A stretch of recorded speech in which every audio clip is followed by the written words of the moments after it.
guaranteed. Viewer discretion is advised.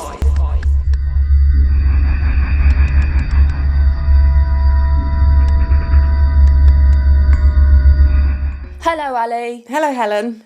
Right, do you want to address the elephant in the room? It's so weird because I was wondering how we were going to start this, and that was the phrase that I was thinking of in my head. Of course, because we're twin flames. Naturally.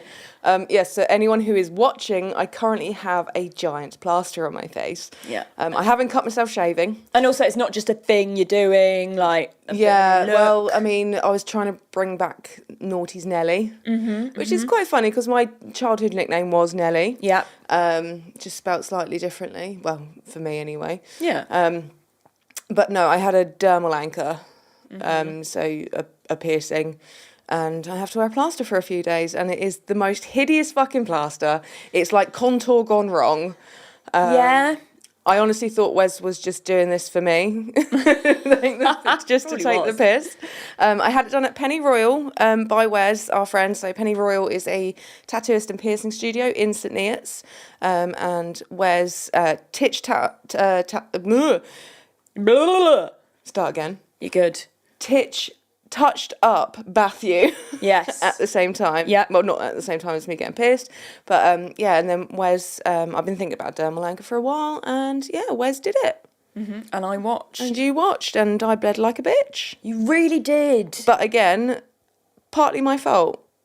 Well, yeah, and my fault. And because as you started bleeding profusely, I said to Wes, oh, yeah, we were kind of doing experiments with rum last night, so perhaps we shouldn't have done that, because obviously it thins your blood, alcohol, so that was a bad idea. And that is something I never do. Like, if I'm getting tattooed, I will not touch alcohol the night before, or the day of. Yeah. And,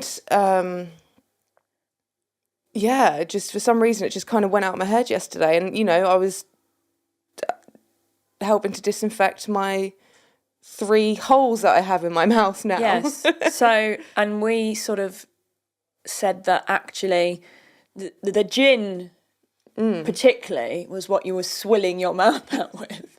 So it's just like an oldie-timey solution to... Absolutely. Tooth removal pain. But yeah, this plaster is the world's giant plaster, and it looks like there's just poop smeared on my face because it's so dark. I actually think it looks like you're going with a vibe. Like you've just gone, yeah. Yeah. Just you wait. It's my alter ego. No, but people will just start. I reckon you'll start something. Me? If it does, it fucking started or restarted on Cars of the Macabre. Absolutely. But I don't think Nelly got this going, so I don't think this Nelly's going to get that going either. No. Who else was there? He just wore it on his face just because, right? I don't remember. Goobs is going to find out who started the Perhaps fashion we're just being completely fucking ignorant, and he actually needed the plaster on his face. I mean, maybe he did. Maybe it was a thing.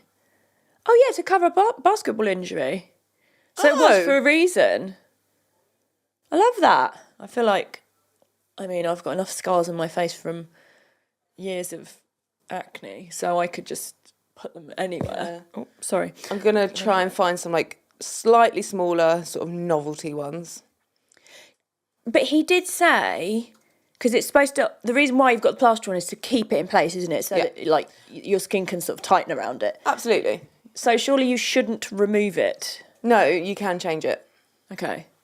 Yeah, you just have to be quite careful not to pull it, because I'm going to have to clean it as well. Yeah, okay. But no, yeah, he said you can change it. Okay. It'd be a bit, so... Once, Mum left me unattended in the car, and I don't know how old I was, but I was very young. I mean, my parents were still together, so I was very young. And there was a first aid kit in the glove compartment, and I decided to take plasters out and stick them over my eye. And then she came back and she was like, what have you done? And I'm like, I can't get them off, because obviously they'd stuck to my eyelashes, my eyebrows. No. I don't know why I did that. I used to play in the first aid kit. Yeah, I didn't feel like... have a lot of first aid in there. Well, that weird noise was Gilbert trying to shut a window, by the way, not anything untoward. That's our fault for leaving them open. It's bloody hot in the pod lab today. However, Ali is still wearing a hoodie. Yeah, I don't. It's a comfort thing, I think. Oh, also, I feel like it goes with the plaster. It's tonal. So, Yeah, fashion. Exactly. Look it up. Yeah.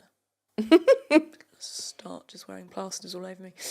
Right, anything else to talk about? No, just everyone, if you can, head down to Penny Royal. Give them a follow. Absolutely. And, yeah. Yes, they're wonderful brilliant. people. Really wonderful. It's a fantastic studio. It's in a lovely old building. Oh, yeah. St Neots is really nice. I'm quite a fan of St Neots. I didn't... Yeah, just walking through it, it's like, it's probably got some bad bits as well, but it's like, this is quite a nice town. No, it's really nice. And if you park in Riverside Car Park, you can walk over the river to get to the that studio. was nice, and there were swans. Yeah, and then there's a vegan cafe around the corner, which is lovely, but we got there too late for it today because it shuts at 4, I believe. Something like that. So we'll go next time. And because Wes took me there last time I visited, and I got a cherry Poppins smoothie. Oh. And it was delish. We did have a cherry lollipop, though, from Penny Royal. Yes, we did. If you go there and you get something done, you'll get a lollipop. Yep. Yeah. I just like hanging out there. It's just, there's good vibes. Yeah. Oh, definitely. It's just something where it's a place where you just feel comfortable. And all the artists are amazing. Mm-hmm. Yeah. So. Yeah. Shout out to them. They're not sponsoring the show. They can if they want to, but we just so that's genuinely love Penny them. Royal could sponsor Cars of the Macabre. Yeah. But to be fair, we'll just give them shout outs anyway, won't we? Yeah. So there we go. Absolutely. All right then. Well, today, so I was watching a documentary series on Netflix. Surprise, surprise. I'm literally always doing that. Called Homicide Los Angeles, and I was literally just watching it because it kept popping up. Mm-hmm. And I was like, oh, fuck it, I'll just watch it. And this was the second series. And I came across a case that I didn't know, and it was very connected to cars. Love that. So I actually decided to do this one. To do this one before the other case. Like I said, it's a very macabre case, very related to cars.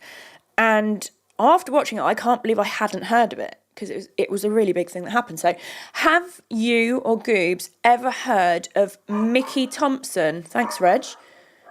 Mickey Thompson? Have you ever heard of Mickey Thompson? Oh, was he a boxer? No, it's car related, babe. Oh, yeah.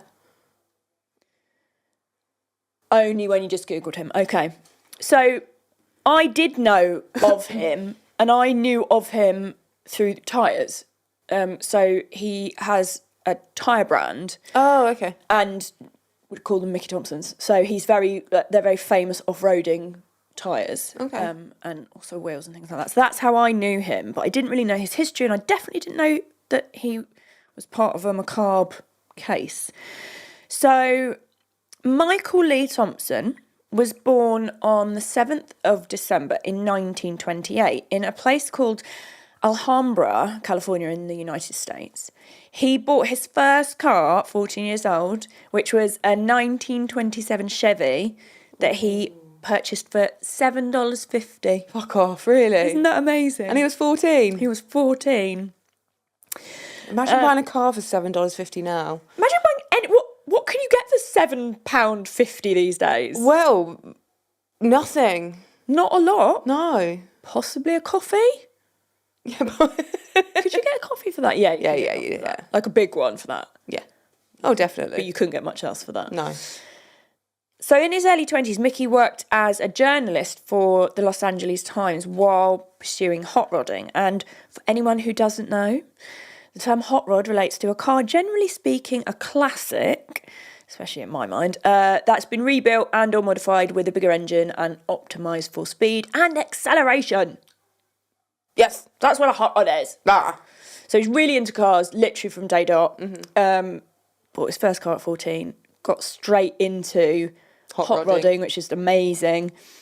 And he really did have a massive impact on the automotive industry, and much more than tyres, because that's all I kind of thought of him. So it's actually quite interesting researching more and more about him. So he also designed something called the Slingshot Dragster in 1954, which became the dominant dragster design until the 1970s. So that really had an influence on drag racing.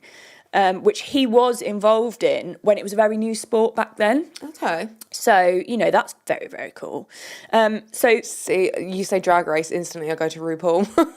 Okay. Yeah, no, yeah. That's the only way we differ. Yeah. I go straight to cars. But, so the slingshot dragster. Fuck me, that looks like you're going to die, doesn't it? It's amazing, isn't it? So it was a real pioneering design because the driver actually sits behind the car's rear axle rather than in front of it. So, he completely designed this fucking cool thing. Look at that, that's amazing. And whilst he was working as a journalist, he also ran his own muffler shop and drag racing strip in the city. So he was really busy man, keeping himself busy. And then he founded the Mickey Thompson Equipment Company to create high-performance parts for race cars. And in 1963, he established Mickey Thompson Tyres, which still very much exists today. So anybody who doesn't know what a muffler is a device for reducing the noise emitted by the exhaust of an internal combustion engine. Okay. Cool. So Mickey Thompson became an innovative car builder and racer, and he was described by some as the fastest man on wheels, with over 370 records. In fact, he was the first American to go over 400 miles an hour. Oh. So he was fucking cool. I don't think you could get me in anything going that fast. Other than a plane. No, I would. I think my heart would be left back at the start. Yeah, no, I would do that. No. I just love fast cars. So this is actually a description taken from the Mickey Thompson Tyre official website, because I just thought it kind of encompassed him quite well. So Mickey Thompson is a giant among racetrack heroes. He is the driver who holds more auto speed records than anyone on earth. He is the tyre innovator whose tyres were used on fast attack vehicles in the Gulf War. He is the man who never gave up. And he actually started the whole kind of idea of stadium racing. So racing cars in a stadium. That wasn't done before. And his wife, Trudy, was a promoter for him.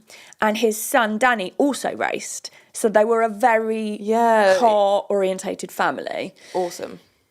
So now I'm going to take us to March the 16th in 1988. So we're moving forward a little bit. Quite old by that point. Who, me? No, Mickey.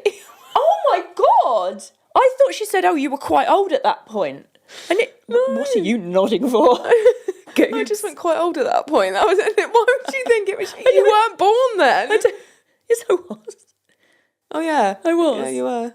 But if anyone else, I thought you said 1968. No, but I heard 1988. Fuck me. Now you've confused me. Now I confuse me. It's fine. I've confused myself. It's not we're in it together. So, just to reiterate, March 16th in 1988, and I was alive then, only just, where the family lived in Bradbury Estates in Los Angeles, which was a gated community, and the security at Bradbury was extremely strict. It wasn't easy to gain access to the estate, so you needed ID. Fort Knox. Yeah, basically, there's quite a lot of gated communities in California. I don't know if I've told you I've been to California a few times. I've also been to Vegas. And someone I knew lived in one, and they actually had to, if someone was coming to visit, they had to put the names of that person on the gate. Names not on the list, you're not coming in. No, absolutely. Yeah. So it was really, and I mean, this was a particularly strict one, but I think they have always sort of been like that. Okay. I'd quite like the idea of living in a gated community. It would make me feel special. Yeah, I do. And safe. Or I mean, I feel safe where I am now, but my brain goes to, what if there's a psycho living in the gated community? It'd be quite quick to figure them out, I think. Or would it? Yeah. So despite this, both Mickey Thompson and his wife Trudy were shot dead on their driveway early that morning. So it was around 6 a.m. They were just getting in the car, going to go to work. This is why people shouldn't go out at 6 a.m. Yeah. 6 a.m.'s for dead people. So a neighbour saw 2 young men cycling away from the scene. Bike wankers. Cycling, yeah. Bike wankers. Bike wankers. Another witness saw 2 young men riding erratically on 2 bicycles away from the scene as well. So 2 eyewitness statements there. Oh yeah, we can't offend Tom. Sorry, Tom. He does like his cycling. I know he does. I'm just not on board with it. I'm so sorry. I worked in the centre of Cambridge, so driving out with them lot was painful. Yeah. But I think Tom does a lot of like comps that like off road and stuff, doesn't he? So that's all right. He does both. Tom, listen, we love you, all right? Yeah. We do love you. I mean, you know, I don't like automatic gearboxes in cars. Yeah. This is another thing I don't like. So now you're pissing off Gilbert. He drives an auto, doesn't he? Have I sent you the meme that it's like a video and someone gets into a car and they see the automatic transmission and they start gagging? And it's fucking brilliant. I'm going to find it. I'm going to send it to you. See, I drive a manual. I have driven automatics. Like, I've driven Gilbert's car, but like the hearse and the limo that I used to drive, they were automatic. So Goober's going to block me now because I've offended him. I get it with some vehicles. Yeah, and like that massive SUV I borrowed from Genesis was automatic. I do get it. It's just that, oh God, he's tugging at the heartstrings now. He's going on about arthritis. Hang on. No, Wait, hang on. If you're a tiny violin Playing tiny for you. Now we're offending everybody. Okay, yeah. All right. So I've offended cyclists. I've offended anybody with an automatic transmission. Anyone with arthritis. Anyone with arthritis. Anyone who likes small violins. What's your passion in life? Very small violins. Tiny small. I like to pretend I'm a giant.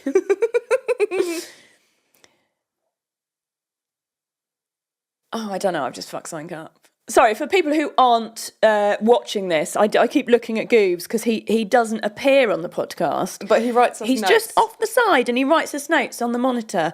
And we get distracted and then forget that actually this is an audio entertainment situation. And some people watch it. His random fact about having arthritis when he was diagnosed with arthritis. You wrote it on the monitor, mate.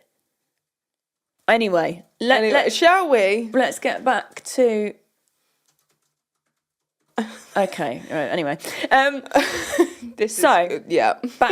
to the case. So jewellery had been left behind at the scene, and Mickey had around £1,000 in cash in his wallet, which was also untouched. So it didn't appear to have been a robbery that had sort of gone wrong. I mean, this is controversial. I might have taken a tenner. I did. Well, times is hard, all right. Times is hard. But also, they've killed them. May as well fucking take the lot. I mean, I'm not condoning it. No, but, no. They've already done something really, really bad. But well, we'll find out later anyway. But stick a bit of petrol in my car because it's so fucking expensive now. Well, they were bike wankers, so they might have needed oil for the chains. Fuck it. Anyway, the neighbours heard gunshots. And then Mickey yelling, "Please don't hurt my wife," before more shots were fired, followed by silence.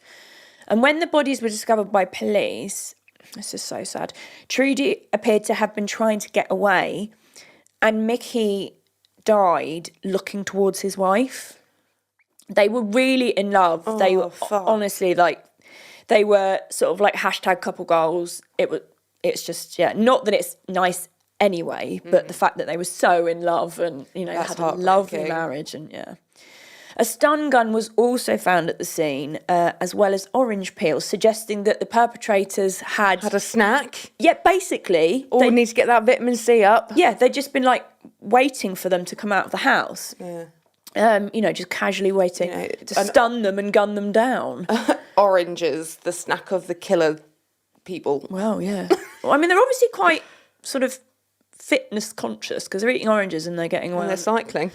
bike wanker bikes. But do you reckon they have the seated pants that are padded?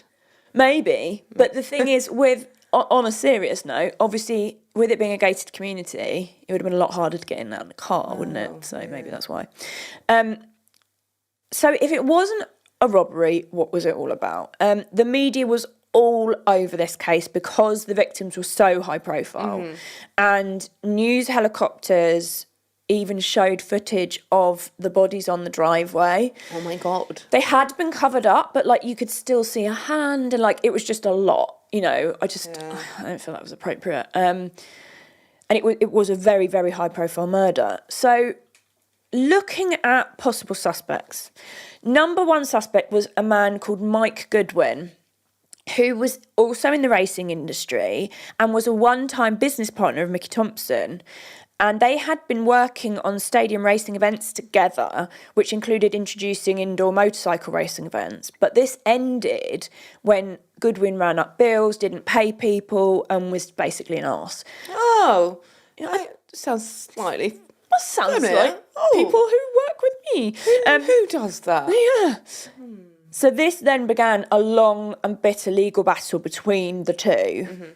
And witnesses reported hearing phone calls from Goodwin threatening Mickey because of these lawsuits. And he really did make no secret of the fact that he had a massive contempt for Thompson. You know, he wasn't keeping any of that sort of on the down low. But he did have an alibi for the morning of the shootings. He was at the gym. That would be my fucking alibi, wouldn't it? Do you go to the gym? Do you ever go? Yeah. Not in the morning, Goop says. Not now, because obviously, you know, I'm on the road for work before our gym opens. But I'd be like, oh no, I was in the gym. The gym. In the gym. So he had this alibi, and then Goodwin and his wife fucked off on a boat, fleeing the country.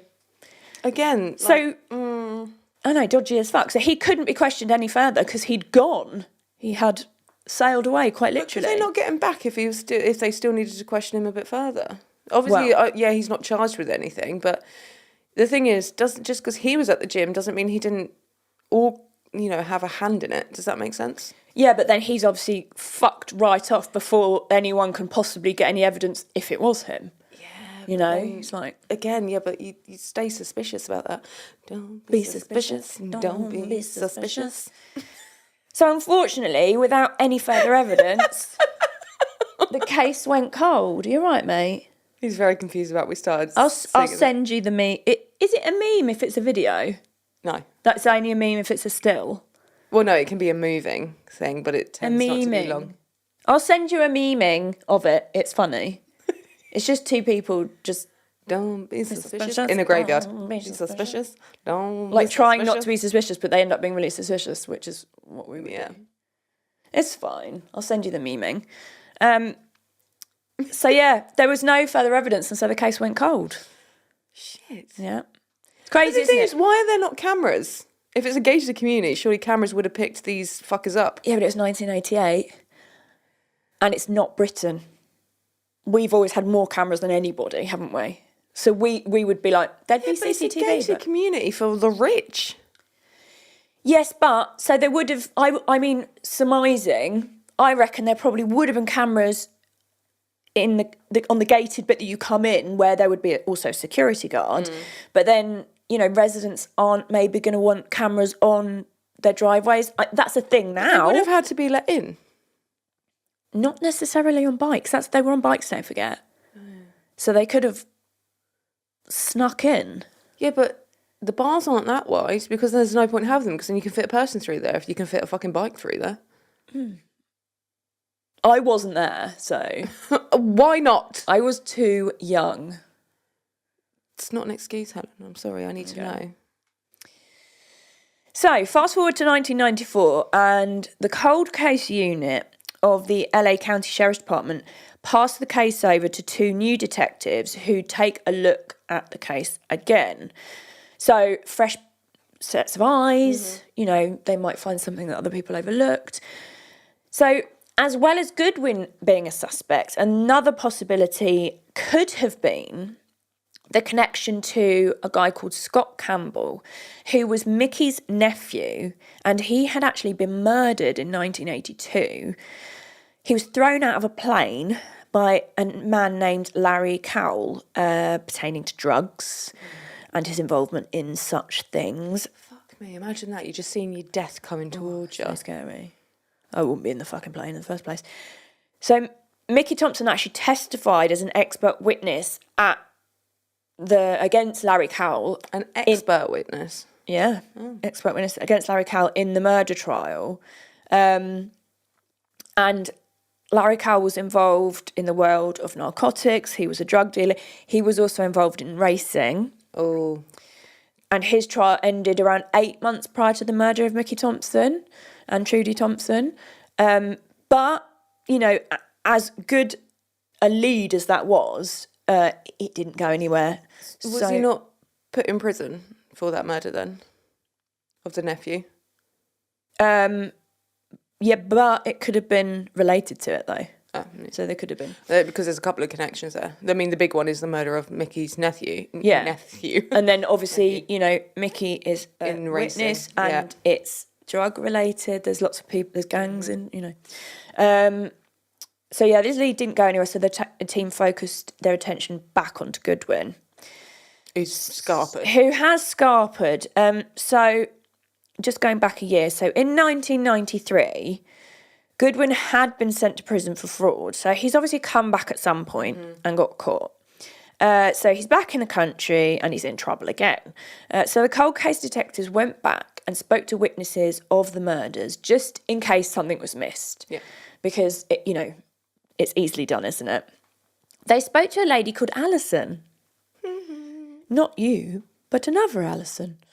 I was born then, wasn't I? Yeah. If it was 93, yeah. I was definitely born. You were in 93, yeah. But at the time of the murders, she was a teenager. Okay. And she wasn't originally interviewed by the police because I don't think her parents allowed it. That's sort of what it seemed like to me. Okay. So they didn't ever have a witness statement from her. But as it turns out, Alison was a key witness. Her family's house was situated sort of above the Thompson property.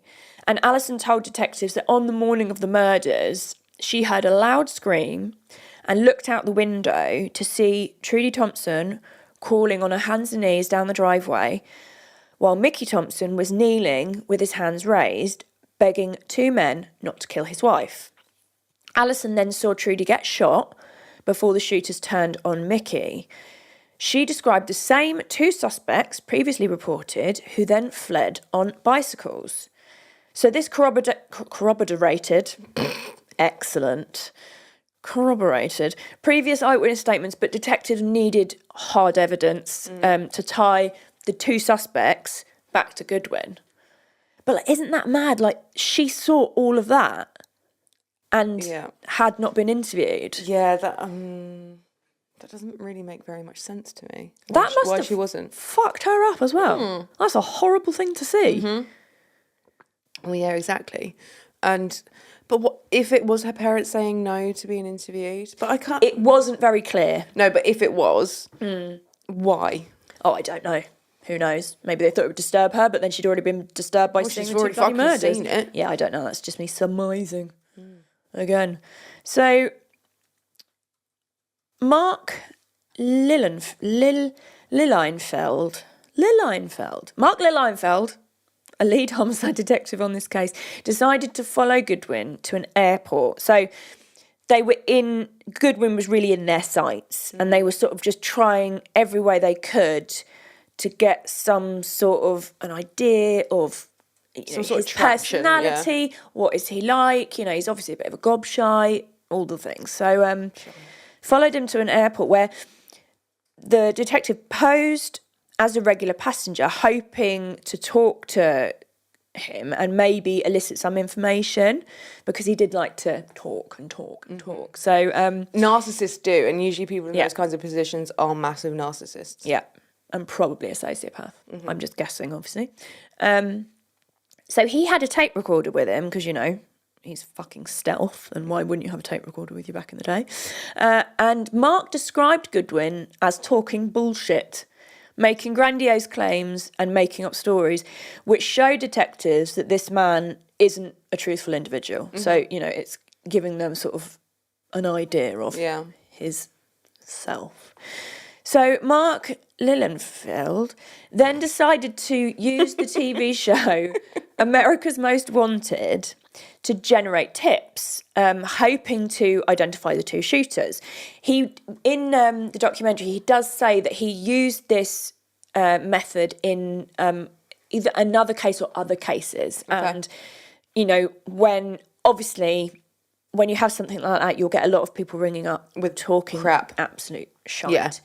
But obviously they really wanted some more leads, so it was a possibility. So in amongst the crazy phone calls, there was one from a girl who dated Goodwin, and she described how the pair had been watching a crime show on the Thompson murders, and Goodwin confessed to her that he was responsible for arranging the killings. I said that. Mm-hmm. Bragging to her that he would never get caught. So Goodwin was actually married at the time of the murders to a lady called Diane, which is who he fucked off with in the boat. So after the previous tip, detectives decided to survey his now ex-wife, hoping, to maybe get something from her, because if he's been boasting woman to this scorned girl, you never know what she might sort of give up information-wise. So whilst monitoring Diane, they recorded a conversation in which she stated that Goodwin had also admitted to her that he was responsible for the Thompson murders. So that's two women now saying that. The next... Both exes, though, as well. Both exes as well, But, so that kind of is... Yeah, but I mean, you might get one fucking crazy bitch going, oh yeah, he did this. But having two... Yeah, that's true. So... What's the likelihood? Unless he was an absolute rat to both of them. Maybe. But the next piece of evidence, which also came after America's Most Wanted had aired, was an eyewitness statement from a man named Ron Stevens, who had seen some suspicious activity in the days leading up to the murders. He had actually tried calling the police, but for reasons unknown, they kept brushing him off. Great police work. Yet why. Again. Fabulous. You're desperate for tips and you're getting that. Yeah. And you're not paying attention to it. It's not clear whether he tried back when the murders happened to give information, or whether this was slightly later on. However, either way, they weren't listening to it. Exactly. So he lived a few blocks away from the Thompson house. He came home early one day, this was around 4 days before the murder, and his wife came out to greet him, informing him that she was really glad he was home because she'd seen a suspicious-looking car parked outside with two men in the car, and they had binoculars. Oh. It's a bit weird, isn't it? I mean, don't generally get that in, like... It's not like it's a nature reserve, it's a fucking gated community. What are you going to be looking at? What are you spying at? Exactly. Spying on. I like spying at. What are you spying at? Yeah, it's very common sounding, I like it. So Ron approached the car to talk to the men, find out, what they were doing, but it sped off. However, he did get a good look at the men in the car, and one of them fit the description of Mike Goodwin. There we go. Well, that's 3. Ding, ding, ding. Yeah, sounds like he was doing a bit of surveillance. So the detectives decided to arrange a lineup with Goodwin, and both Ron Stevens and his wife positively identified Mike Goodwin as the man they saw in the suspicious car. Goodwin was then arrested, but he did continue to tell the press that the whole thing was a witch hunt against him. And shut up, you fucking prune. Victim and all this sort of stuff. So, spare me. The documentary is very good. It's just one episode, so there's a lot of information cut down and sort of summarised. So, I obviously wanted to say a bit more about Mickey Thompson, and they're sort of, I guess they're presuming everyone knows who he is, so they don't really go into it too much. They just like to hear of it, but it's quite a niche thing. It is, exactly. So But so the shooters are still unidentified at this time. And Goodwin's defence used this along with his alibi of being at the gym. The gym? Did Did he go to the gym? you go to the gym? Yesterday, actually, yes. Yeah. So, yes, he had an alibi for when the murders were carried out. So this is really what his defence were kind of going for, and the fact that they didn't have these two shooters. So, however, Mike Goodwin was clearly full of hatred towards Mickey Thompson and made absolutely no secret of the fact that he wanted Mickey Thompson dead. He wanted him to suffer, and the nature of these awful shootings shows that this was premeditated. Yeah. After deliberation, the jury found Goodwin guilty on 2 counts of murder, and he was sentenced to 2 consecutive life terms without parole. So, finally, 30 years after the brutal murders of Trudy and Mickey Thompson, there was justice. However, the 2 shooters are still out there. They were never caught. So that part of the case is actually still ongoing. It's still open? Yeah. So they are still trying to it's like find that, them. The one in the last episode that I told you about, the murder in the library, that's still open. Really? Yeah. There must be so many Yeah. cases. Well, it shows, they've got these kind of teams of detectives going back over cold cases. Yeah. Because obviously technology's changed, methods have changed. If they've managed to keep hold of some sort of evidence that needs testing, that's all changed. Exactly. So, yeah. Yeah, it's mad. So I am going to end this on a nice note, actually. Okay. So Mickey's son Danny decided to resurrect his father's 1968 Challenger 2 Streamliner and use it to break the piston land speed record at Bonneville on the 50th anniversary of his father's original run. Oh, my word. And on the 12th of August in 2018, he did just that. Danny Thompson broke that record by driving 459 miles an hour. Fucking hell, it wasn't even just by a little bit, was it? So... Oh, wow. It's such a horrible story, but I think, that hits you the the feels legend lives on. His son is still doing all his and he, Mickey Thompson really did change the face of racing. It's mad, and I don't understand how I didn't know about this. No, it's bonkers. But yeah, so I mean, it's not a massively long case, but I did think it was a really interesting one. Yeah, and very apt for Cars of the Macabre. Apt. What did I say? Apt. What does apt mean then? I don't know. What does apt mean? Can you Google it? Inept is Inept. useless. I am Adept is useful. I'm So it's very apt. So it's very for what we do. okay. I'm going to use Suited. apt going forward, just to confuse I don't know if people. apt's apt. It's not even a word. I've said it so many times now it's lost all possible meaning, even though it didn't have any in the first place. Goobs is looking it up. No, I No, didn't think it was. it's not like, a it doesn't word. sound like a word. Yeah, okay. Apt. Yeah, that's what I meant. Apt. It's all right. It's a hot day. It's such I'm actually regretting putting on this hoodie. Thought you might be. We're recording another episode of this, though, so it's coming off. Yeah, I think so. That's a good idea. Do you have anything to say about that? Not really. Not with it. I'm glad this Goodwin, he sounds like an absolute twat. So I'm quite, I'm glad he's put away and everything like that. It's just, I if only you could get the shooters. But he is obviously the mastermind behind it all.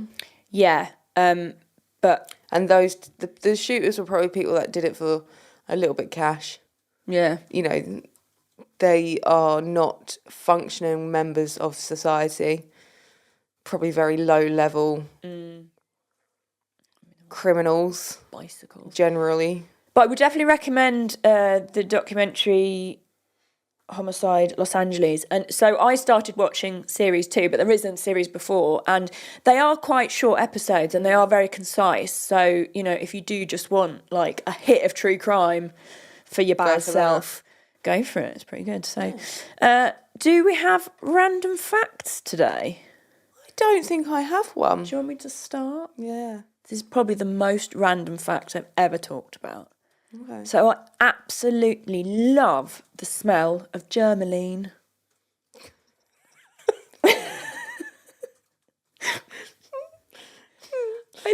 love it. It just smells so Is that the clean. pink stuff? Yeah. Yeah. It's like similar to Savlon. I love the smell of Savlon as well. Yeah, I think I like the smell of Germaline then. Yeah, I've got some in my cupboard. You can smell it in a minute. It was just going to go for like... I fucking love it. Do you like the smell of Germaline, Goobs? You don't know? I can introduce you to the smell of Germaline. I do also like the smell of TCP. Yeah. Anything like very clean. Clinical. Chemically clean. Yeah. Clinical. Love it. Yeah. No, I don't think I've got a random fact. I'm going to have to... We can't keep going on about fucking GoPros in your random fact, dude. Oh, but he has developed an addiction to bulk buying, which I can concur that because I went in your house to pick Ali up on Friday to take her to the dentist, and there was a lot of loo rolls sat in the middle of the hallway. 120 rolls to be precise. Ali, why are there so many loo rolls in the fucking hall? Well, Mark's just discovered TikTok shop. Yeah, I'm gonna abstain. Did I use that right? Mm-hmm. Okay, I'm gonna abstain from that because I just feel like that's gonna be dangerous. There's a lot of stuff on there that looks like it's from the Shein website as well, like some of the clothing pics that I've seen. But yeah, he's gone on like a fucking spree. There's 120 toilet rolls, 100 bin bags, 5 litres of washing up liquid. Sorry, because the O of oat milk was covered by your laptop, I really thought that said cat milk. What the fuck is he buying cat milk for? Is it milk from a cat or milk for a cat? Anyway, it's not. Considering we don't have a cat. No, it's oat milk. Yeah, there's loads of like fabric conditioner, so like washing tabs. Where does the stuff come from? I don't know. The ether. The internet. Just the internet. Just the sky. Amazing. It's obscene, the amount of stuff. Like, by the way. But then these like, well, I get it now. It's cheap. Mm. We're saving money in the long run. And if there's ever a pandemic again, we're going to be fucking fine with toilet rolls because there's still an unopened pack in the airing cupboard now. And you've probably still got some Peshwari naans in your freezer. Because you bought an awful lot of them as well, didn't you? To be fair, that was by accident, though. Yeah, that was hugely by accident. Yeah. That was my fuck up. So that's what started the bulk buying. Okay. It was the Peshwari naans. You did sort of, well, not really bulk buy. You did a multi-buy of, when Aldi had the chocolate croissants. Oh, the vegan. The pain au chocolat. The vegan pain au chocolats, yeah. Have you still got any of them left? Yeah. Fucking hell, you guys are really good. I'd have smashed them. To be fair, we forget what we've got sometimes. And that's what happens. And then we'll go and buy more and be like, oh, we've still got some. Right, well, I'm just waiting for you to get some... I tell you what you should bulk buy, some fucking containers. No, containers, so I can come around and sort your house out and OCD the shit out of it. Absolutely. Containers! I've seen some on, I think it was Temu or something, some under bed ones that are quite nice. Well, basically, what you want for... Right, I'm going to go off on one now. I don't think the listeners care about this bit. No, but I'm telling you anyway, I don't care. This is our podcast, so we talk about what the fuck we want. So, if you want to tidy shit, and people may disagree with this, but so if you've got a cupboard... Get containers for the cupboard so you can stack the containers so you can fit them all in. If you get see-through ones, you can see what's in them. You can even label them. People are going to think we're fucking hoarders. No, they're not hoarders. They're normal. I'm abnormal. Get a fucking label maker. Oh, he will have fun. I'm not being funny. Even Eddie will be labelled if he gets a fucking label maker. No? You put a little label on his collar. Saying best boy. Yeah. But yeah, so basically I'm waiting for you guys to buy containers. Yeah. So look on fucking TikTok shop for those. Stackable, see-through. Okay? See-through? Yeah, because then you can see what's in them. Or, they don't have to be see-through. You put labels on them, but I find it easier if you can just see what's in it. It's more visually pleasing because then in the containers, things can be OCD'd as well. It's just like multi-layers of OCD. Who's the person that like makes a living off of like tidying tips and shit? Quite a few people. Michelle Kwan? No, there's quite a few people. There's like shows about it. She's a fucking ice skater. She's not a tidier. Well, she might be, but she's not a professional tidier. I don't know who I'm thinking of them. But yeah, anyway, that went on another tangent, like we like to do. As always. Has that tangent allowed you time to think of a random fact? No, I'm stumped. How many piercings you got? Random fact. Fuck, I've got to count. This could take a while. Right, you've got your dermal, you've got 2 in your nose, you've got 1 in your lip, you've got 1 in your tongue. You've got 2 in my belly button. 2 in your belly button. I've got 4 holes there, 4 holes there, 3 down there, Fucking lost count. 1 in there and 1 in there. And I used to have my septum pierced twice and my sternum. 5 million. There you go. Human pincushion. To be fair, it's not that many compared to a lot of people. Yeah. Okay, well, Yeah. I guess that's kind of it. So thank you very much, Mark, from Park Lane Studios, for making us sound very professional and videoing ourselves as it is like this. Are you scared how I'm going to end this? No, I was actually going to say we need to remember to, people, please like, subscribe, download, comment, share the love. We're really bad at this. If you have any spooky stories relating to cars, please send them to carsofthemacabre@gmail.com. Let us know if we can use your name. Yes, please do. I've got a little folder that I'm putting them into, and when I have enough for a couple of episodes, we can start them as episodes. Love that. I'm excited for that. We need more stories though, so come on, folks. Even if they're small ones. Yeah, still send them in. And even if it's a very tenuous link to cars. Even if there was a car in the background of the situation. Or I'm going to put it out there. If it's just an awesome fucking spooky Fucking or send it in. true crime story, just send it in. Just fucking send We it want to in. read them. Yeah, absolutely. Yeah. Okay. Make them funny if you can. Or we will, because we won't be able to read and them. or write. Yeah. Yeah. So... The cat sat on the mat. Is there anything else we need? Oh, Instagram. Yep. Cars on the Carb. And I think that's it. So, until next... Until next time, stay spooky bitches.